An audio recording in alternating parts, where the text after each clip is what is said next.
Alright guys, I am back with my review of this week's episode of The Walking Dead Season 3, Episode 7, When the Dead Come Knocking. And this episode really set up some major stuff that's about to go down next week.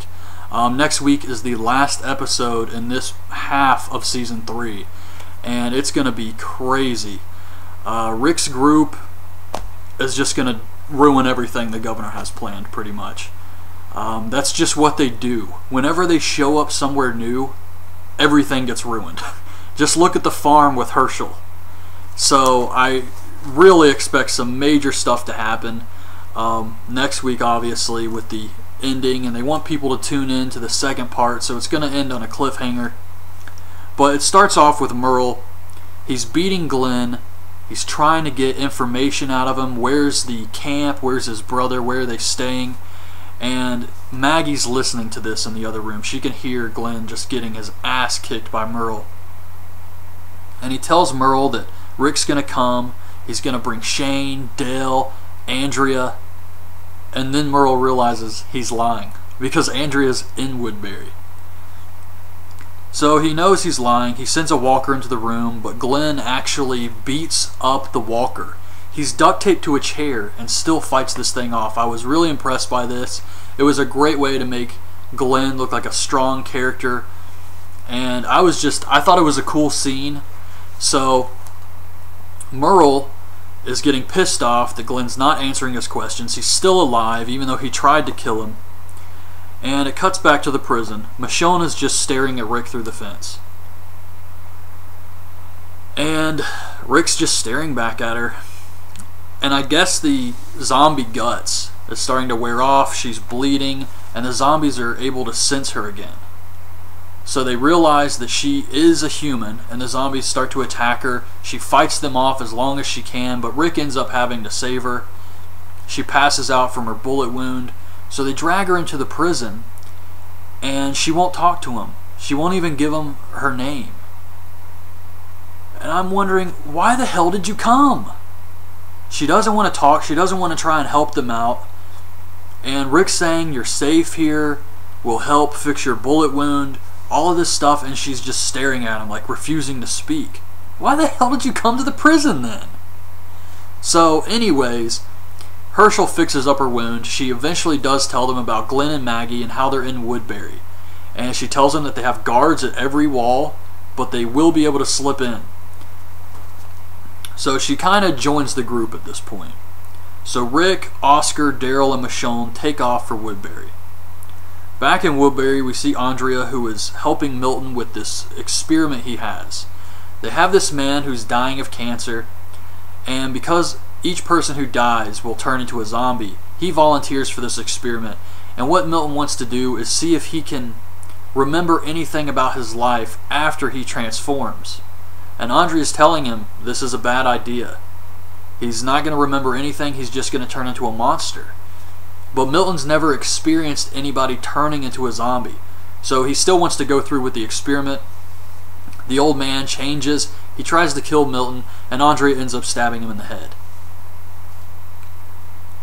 The governor tries to get information from Maggie. Now, this was pretty disturbing, actually. He says, at first he tries to play it nice and say, if you want to see your friends, tell us where they are and we'll take you to them. But then when she refuses to cooperate with him, he makes her take her clothes off. He acts like he's going to rape her. It was pretty intense. And he eventually does get the location of the prison by bringing Maggie into Glenn's room while she's topless and threatening to kill Glenn. So Maggie says, we're staying at the prison. So they're really building the governor up as a huge villain. So back with Rick's group, they get attacked by a pack of walkers. And they're trying to fight them off, but there's just a ton of these zombies. So they run into this nearby cabin, and the owner of the cabin jumps out. He's got a gun. He's kind of crazy, but he's got the place boarded up pretty good. So Rick gets the gun from him, and the guy tries to run out the front door where all the walkers are, and Michonne kills him. I was a little torn by this. I'm happy they have Michonne, who is a strong character, does what's necessary, but it's just another example of how Rick's group just ruins things for everybody else. Like, this guy had a nice setup here. He was okay. He had no problems with the walkers. Rick's group shows up. He's dead. That's just what happens with this group. But Michonne kills him, feeds him to the walkers, and they escape, and they make it to Woodbury. And the last thing we see is them watching the guards patrolling the wall. And Andrea, who is in the governor's room again, and he's telling her that everything's going to be alright. And there's actually a scene where the governor is questioning Merle's loyalty, if he's going to go with Rick's group or stay in Woodbury. And Merle says he's going to stay with Woodbury. He's loyal to the governor, but the governor is kind of suspicious about this. But yeah, the last thing we see is Andrea with the governor, and that makes me think that when Rick's group shows up in Woodbury and starts causing all types of hell, that Andrea is going to fight back against the group with the governor. She's now possibly in love with the governor, and she may try to defend Woodbury. I think she's going to turn on the group. After all, they didn't leave her for dead, but she may think in her mind that they left her like they left Merle, and want to stay in Woodbury. And to be fair, Woodbury, the governor is insane, but it's still a town of people who aren't insane. And Rick's group is just going to ruin that. And the governor does some really messed up stuff, but there's still a lot of normal people in Woodbury, people like Milton, and they're just going to ruin their lives.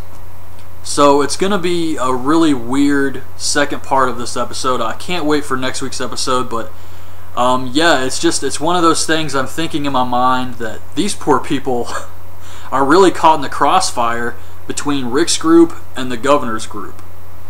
And I'm talking about just the citizens of Woodbury, because it is a nice town. As far as a zombie apocalypse goes, they do have a nice town set up here. But anyways, that's my review of this week's episode. Hope you guys liked the video. Leave your thoughts on this week's episode in the comments, and thanks for watching.